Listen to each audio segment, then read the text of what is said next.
सबसे पहले बात करते हैं टिड्डियों के आतंक की। जी हां, टिड्डियों के दल ने एक बार फिर हमला बोल दिया। जगह जगह आज टिड्डी दलों का अटैक देखने को मिला। टिड्डियों का बड़ा समूह लगातार हमला कर रहा है, जिसके साथ एक बार फिर किसानों के ऊपर खतरा मंडरा रहा है। कुछ तस्वीरें आपके टेलीविजन स्क्रीन पर हैं। मऊ की तस्वीर, कुशीनगर, बस्ती, अंबेडकर नगर, संत कबीर नगर, जहां टिड्डियों का अटैक हुआ है। जिला प्रशासन के सुझाव पर लोग और किसान नगाड़े बजा रहे हैं, थालियां बजा रहे हैं, आवाज निकाल रहे हैं, हुटर बज रहे हैं। टिड्डियों को भगाने की कोशिश हो रही है। तस्वीर आप देख सकते हैं।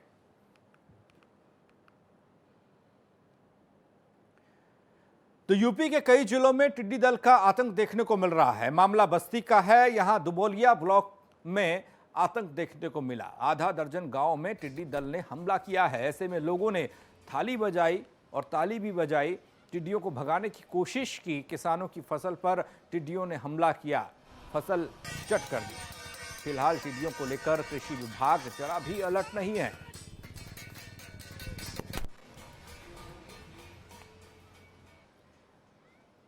उधर गोरखपुर भी पहुंचा टिड्डियों का दल।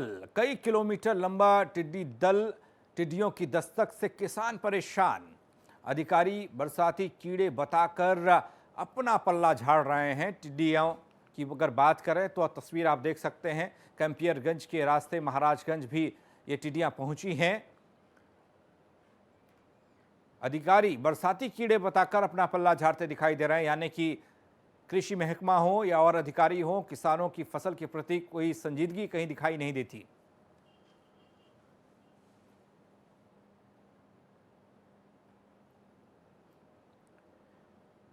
कुशीनगर में भी भारी संख्या में टिड्डी दल पहुंचे और किसानों को नुकसान पहुंचाया। किसानों की फसल को चौपट कर दी। आप किसान चिंता में हैं कि किस तरीके से इन टिड्डियों से अपनी फसल को बचाएं। जिला प्रशासन ने अलर्ट जारी किया है। कृषि विभाग ने किसानों के लिए निर्देश जारी किए हैं। खेतों के दक्षिण और उत्तर दिशा में आग जलाकर धुआं करने के निर्देश हुए हैं। हॉर्न या थाली बजाकर टिड्डी दल को रोकने की सलाह दी गई है। ये काम कर भी रहे हैं किसान। इतना ही नहीं, टिड्डियों के अटैक से खेत को बचाने के लिए किसान पहरा दे रहे हैं।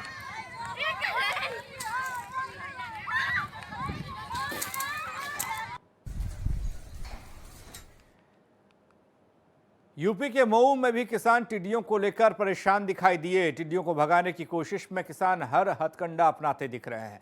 जिले के कई गांव में टिड्डियों के हमले से फसलों को भारी मात्रा में नुकसान हो रहा है।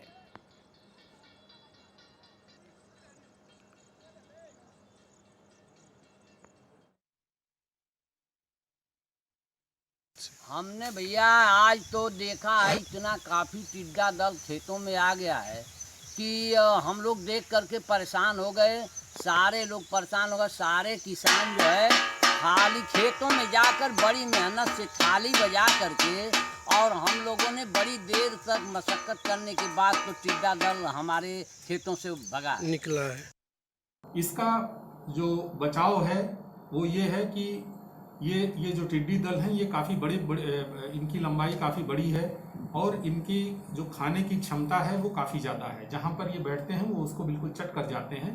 तो जैसे ही ये टिड्डी दल दिखाई दें तो किसान भाइयों से ये अपील है कि वो उनको थाली, ड्रम, टीन, यानी कि जो भी कुछ साधन उनके पास हैं उनसे अगर वो शोर मचाते हैं, या पटाखा है तो पटाखा फोड़ते हैं, बिना साइलेंसर की गाड़ी है तो उसको अगर करते हैं, शोर सुन के ये भाग जाते हैं। सुल्तानपुर जिले में भी टिड्डियों को देखने के बाद लोग दहशत में हैं। विकासखंड करौदी कला के उधरपुर, गजेंद्रपुर समेत कई ऐसे गांव हैं जहां बारिश खत्म होने के बाद बड़ी संख्या में टिड्डियों की दस्तक है। टिड्डियों के आने से इलाके में अजीब सी एक आवाज़ सुनाई देने लगी है। टिड्डियों के झुंड ने खेत में पत्तियों को कुतरना शुरू किया तो इधर ग्रामीणों की चिंता बढ़ गई। खास बात यह रही कि लोगों ने थाली भी बजाई, लेकिन इसका कोई असर नहीं पड़ा। कुछ समय बाद टिड्डी दल भी उड़ गया, लेकिन ग्रामीण अब भी डरे हुए हैं।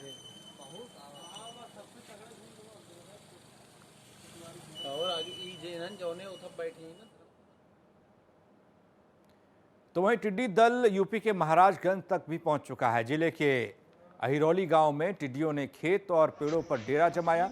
जिले में कृषि विभाग टिड्डियों को भगाने का उपाय खोज रहा है। टिड्डियों के हमले से किसान बुरी तरह से भयभीत नजर आ रहा है।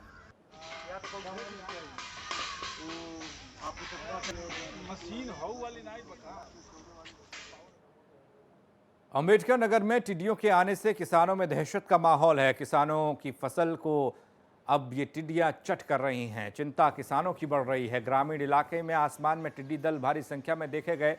थाली और ड्रम बजाकर लोग टिड्डियों को भगाते नजर आए। जिले में शुक्रवार से जारी है टिड्डी दलों का आतंक।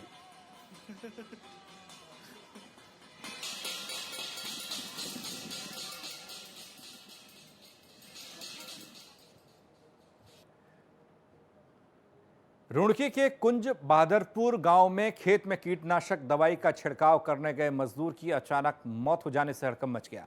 मृतक तेजपाल कुंजा बहादुरपुर गांव का निवासी था, जिसके परिवार में हादसे के बाद कोहराम मचा है। सूचना मिलते ही मौके पर पुलिस पहुंची, शव को कब्जे में लिया, पोस्टमार्टम के लिए भेजा। फिलहाल पुलिस पोस्टमार्टम रिपोर्ट आने का इंतजार कर रही है। वहीं मृतक के परिजनों का आरोप है कि जिस दवाई का छिड़काव तेजपाल कर रहा था वो एक्सपायरी थी और कीटनाशक बेहद पुराना था, जिसके कारण तेजपाल की मौत हुई।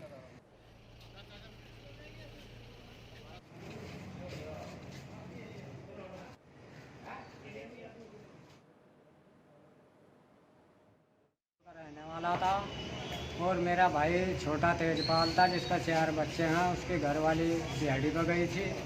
उसके पति को जो है मतलब नारा लगा कर ले गए और जब वो वहाँ जाकर बेहोश होगा तो हमारे घर गए। हम लेकर उसे डॉक्टरों का आए, वो है रास्ते में प्राण छोड़ गया। कीटनाशक दवाई का छिड़काव करते समय उसका असर हो गया, इस कारण की अस्पताल लाने के बाद मृत्यु हो गई। तैयारी नहीं आई है और अगर तैयारी आई हुई तो उसकी मुझे कोई जानकारी नहीं, कोई जानकारी नहीं है। अब पंचायतनामे की कार्रवाई चले, उसके बाद जांच चले।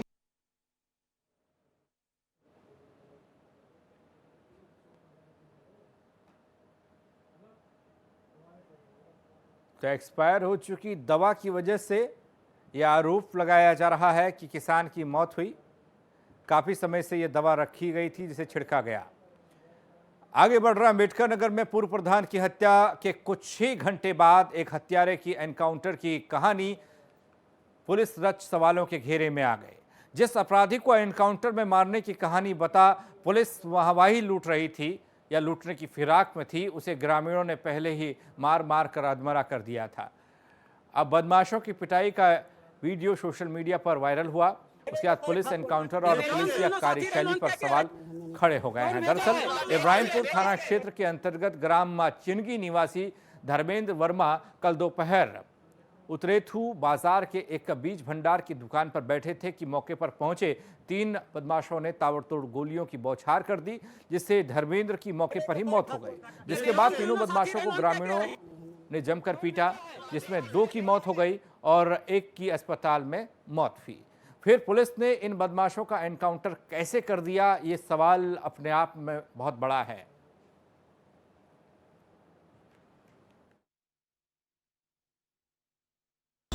पुलिस तत्काल मौके पहुंची और एक हमलावर को जब वो अस्पताल ले जा रहे थे उसकी रास्ते में मृत्यु हुई। दूसरे को पुलिस ने अस्पताल में भर्ती करा दिया। तीसरा अपराधी था, वहाँ से वो भागा और पुलिस ने पीछा किया। कॉम्बिंग करने के बाद करीब 1.5-2 घंटों के बाद पुलिस ने कॉम्बिंग करके पब्लिक के सहयोग से उसको घेरा। उसने पब्लिक और पुलिस ने फायर किया। जवाबी कार्रवाई में उसे गोली लगी और अस्पताल ले जाते लाते उसकी मृत्यु हुई। आज यूपी बोर्ड की 10वीं और 12वीं की परीक्षाओं के रिजल्ट घोषित हुए हैं। इसी से जुड़ी बाराबंकी से एक खबर है, जहां हाई स्कूल की परीक्षा में किसान के बेटे ने बाजी मारी है। हाई स्कूल की परीक्षा में प्रदेश में दूसरा स्थान प्राप्त किया है छात्र ने, और छात्र का नाम है अभिमन्यु वर्मा। अभिमन्यु ने यहां पर 95.83% अंक पाए और प्रदेश में दूसरा स्थान प्राप्त किया। अभिमन्यु के पिता पेशे से किसान हैं और उनकी जीवन शैली बहुत सी साधारण है।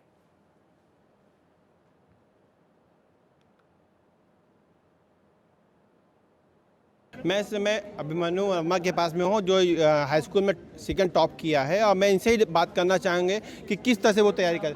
बेटा, किस तरह से वो तैयारी करते थे तुम और क्या एम है तुम्हारा? ये तैयारी सर आपने एग्ज़ाम से पहले सर जिंदा बढ़ाया जाता था, वो सर पढ़ते थे घर पे जाके, और बाकी सर जब एग्ज़ाम में पास में आया तो हम सर दिन में सर लगभग 5 से 6 साल से पढ़ाई करते थे। अच्छा, इसमें पढ़ाई में क्या क्या मदद करते थे, कौन लोग मदद करते थे और किस तरह से तुम टाइम देते थे, क्या क्या टाइम टेबल बना रखा था तुमने? यस सर, टाइम टेबल मैंने अपने बनाया था अपने टीचर्स की सलाह से, और सर हमारे टीचर सर हेल्प करते थे, उसमें माता पिता भी हेल्प करते थे। अच्छा, ये थे अभिनव वर्मा। इनका साफ कहना है कि मैं डॉक्टर बनेंगे और कहीं न कहीं ये नेता नहीं बनना चाहते हैं। इससे लगता है कि इनको देश की सेवा करना है। R9 के लिए सरफराज वारसी, बाराबंकी। प्रयागराज के प्रांजल सिंह ने यूपी बोर्ड की 12वीं की परीक्षा में प्रदेश में दूसरा स्थान हासिल किया, जिले का नाम रोशन किया। प्रांजल शहर से 65 किलोमीटर दूर कोरांव इलाके के सरदार पटेल इंटर कॉलेज के छात्र हैं। प्रांजल ने अपनी सफलता का श्रेय माता पिता के साथ ही गुरुजनों को दिया है। यूपी बोर्ड की 12वीं की परीक्षा में प्रदेश में दूसरा स्थान हासिल करने वाले प्रांजल इस समय हमारे साथ मौजूद हैं। आइए हम उनसे बात करेंगे और जानेंगे कि उनकी सफलता का श्रेय वो किसको देते हैं और आगे उनका क्या सपना है। सबसे पहले प्रांजल, आपको R9 टीवी की तरफ से बहुत बहुत बधाई। आपको अपनी जो सफलता है उसका श्रेय किसको देंगे? टीचर्स, सब पेरेंट्स और काफ़ी सपोर्ट करते थे। टीचर्स पढ़ाते थे, पेरेंट्स जब भी हम पढ़ते रहते थे साथ में बैठे रहते थे, हेल्प करते थे। और जब तक हम पढ़ते थे साथ में, मतलब सपोर्ट काफ़ी निगेटिविटी नहीं आने देते थे माइंड में, हमेशा पॉजिटिविटी रखते थे। आगे क्या सपना है आपको, आगे क्या करेंगे? आगे सर हम BA करना चाहते हैं, फिर उसके बाद दिल्ली यूनिवर्सिटी से BA करना चाहते हैं, फिर उसके बाद UPSC की तैयारी करना चाहते हैं।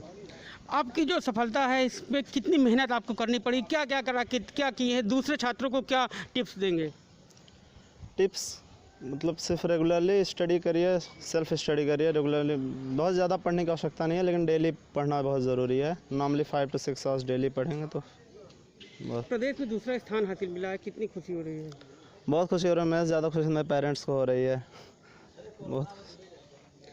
ये थे प्रांजल, जिनका कहना है कि उन्होंने कड़ी मेहनत की और आज उनका उसको फल मिला है। आगे चलकर भविष्य में UPSC की तैयारी कर वो देश की सेवा करना चाहते हैं। मनीष पालीवाल, R9 प्रयागराज। किसान की फसल बुआई के समय डीजल और पेट्रोल के दाम बढ़ने से किसान गुस्से में हैं। लिहाजा हल्द्वानी के गौलापाड़ क्षेत्र में किसान कांग्रेस के बैनर तले काश्तकारों ने सरकार के खिलाफ प्रदर्शन करते हुए खेत में जुताई बुआई करने वाले ट्रैक्टर को खींचा है रस्सियों के जरिए। तस्वीर देखिए। इस दौरान केंद्र सरकार से डीजल पेट्रोल के दामों में कमी लाने को कहा गया। काश्तकारों का कहना है कि इतिहास में पहली बार ऐसा हो रहा है जब डीजल पेट्रोल से ऊपर चला गया दाम में। पिछले 15 दिनों से लगातार डीजल पेट्रोल के दामों में बढ़ोतरी हो रही है। ऐसे में किसानों के लिए चाहे वो ट्रैक्टर हो या फिर ट्यूबवेल, सिंचाई, बुआई और काश्तकारी के लिए उपयोग में लाए जाने वाले सामान, सब हर जगह दिक्कत ही दिक्कत है।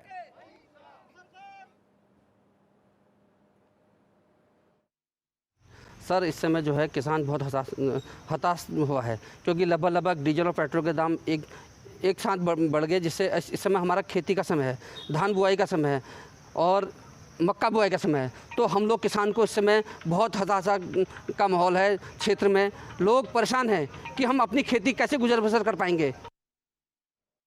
आज जो सरकार ने रातों रात 2 महीने के अंदर में डीजल और पेट्रोल के दाम इतने बढ़ा दिए हैं।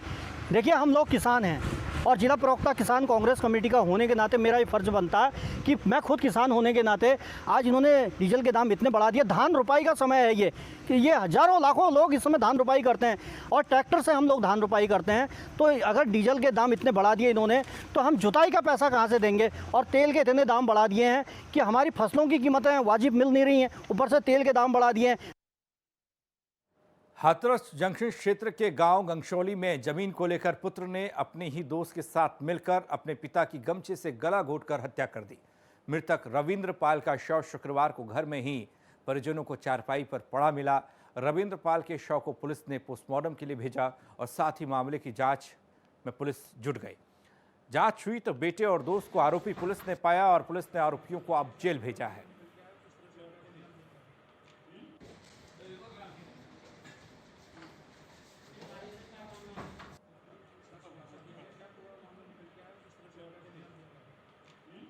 काशीपुर के बाजपुर में 20 गांव के करीब 6000 भूमि प्रकरण मामला तूल पकड़ता जा रहा है, जिसमें बाजपुर के कांग्रेसी नेताओं के साथ साथ कांग्रेस के जसपुर विधायक आदेश चौहान ने भी प्रदर्शनकारियों का समर्थन किया है। उन्होंने बाजपुर के मामले को सदन में उठाने की बात कही है। बता दें कि बाजपुर के 20 गांवों की 5,838 एकड़ भूमि की खरीद फरोख्त पर जिलाधिकारी ने रोक लगा दी है, जिसके बाद से बाजपुर के वरिष्ठ कांग्रेस नेता जगतार सिंह बाजवा के नेतृत्व में पिछले 1 जून से जिलाधिकारी के आदेश को वापस लिए जाने की मांग हो रही है और इस मांग को लेकर प्रदर्शन।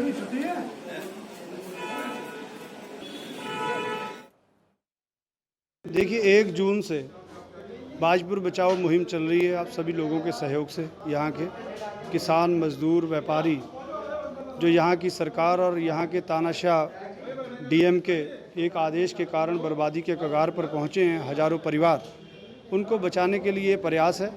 और यहाँ के जो जनप्रतिनिधि हैं, यहाँ के मंत्री हैं, जो 2-2 बार इस क्षेत्र से जीत कर के मंत्री बने हैं और वो यहाँ की जनता की सुध नहीं ले रहे हैं।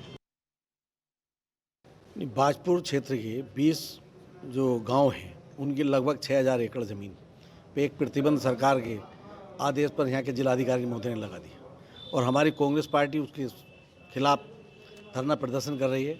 और मैंने यहाँ आश्वासन दिया है कि आप सड़क पे आप लड़िए, सदन में हम लड़ेंगे, क्योंकि ये ना समझें कि यहाँ विधायक कांग्रेस का नहीं है तो उनकी कोई सुनने वाला नहीं है। जनपद मुजफ्फरनगर में थाना रामराज क्षेत्र के गांव हाशिमपुर में हुई युवक की हत्या, पुलिस ने आज खुलासा किया इस हत्या का, जिसमें पुलिस ने 4 आरोपियों को गिरफ्तार किया है। गिरफ्तार किए गए आरोपियों ने युवक की हत्या की बात को स्वीकारा है, अवैध संबंध का कारण बताया। हत्या को आत्महत्या दर्शाने के उद्देश्य से उसके शव को पेड़ पर लटका दिया गया। पुलिस ने चारों आरोपियों को जेल भेजा है।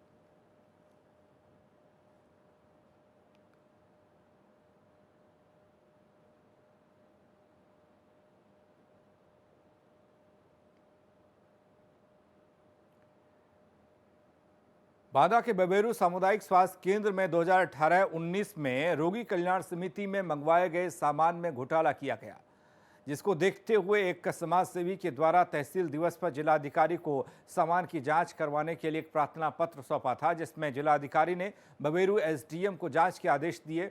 दरअसल पूरा मामला बबेरू सामुदायिक स्वास्थ्य केंद्र का है, जहां पर रोगी कल्याण समिति पर साल 2018-19 में कुछ सामान मंगवाया गया, जिसमें घोटाला होता देख एक समाज सेवी राजेंद्र मिश्रा ने तहसील दिवस पर बबेरू में जिलाधिकारी को अस्पताल पर मंगवाए गए सामान की जांच के लिए एक प्रार्थना पत्र दिया, जिसमें जिलाधिकारी ने बबेरू उप जिलाधिकारी महेंद्र प्रताप को जांच करने के लिए निर्देशित किया, जिसमें उप जिलाधिकारी आज अस्पताल पर पहुंचे और स्टाफ रजिस्टर सामने था, सामान की जांच की, जिसमें रजिस्टर में एंट्री भी नहीं मिली सामान की और जितना सामान मंगवाया गया था मौके पर नहीं मिला। 2018-19 में रोगी कल्याण समिति में घोटाला हुआ है, जिसकी शिकायत मैंने जिला स्तरीय तहसील दिवस में शिकायत की थी, जिसकी जांच जिलाधिकारी महोदय द्वारा जिलाधिकारी बबेरू को सौंपी गई थी। उसमें पहले तो एक बार आए थे 16 जनवरी 2020 को, इसके बाद आज आए। जांच के दौरान काफ़ी कुछ सामान तो गायब पाया गया है और जो मिला भी उसमें स्टॉक में जो रिसीविंग है, रिसीविंग की साइन नहीं पहचान पाए किसने रिसीव किया है। जौनपुर में करंजकला गांव निवासी एक युवक ने घरेलू क्लेश के चलते आत्महत्या की है। युवक नाराज होकर कार सहित नदी में कूद गया। घटना को अंजाम देने से ठीक पहले युवक अपनी मां से बात कर आत्महत्या करने की बात कही थी और रात में परिजन छूचा घाट पहुंचकर पुलिस को सूचना दी। उन्होंने परिजनों का आरोप है कि पुलिस समय पर युवक को बचाने की कोशिश करती तो युवक की जान बच जाती।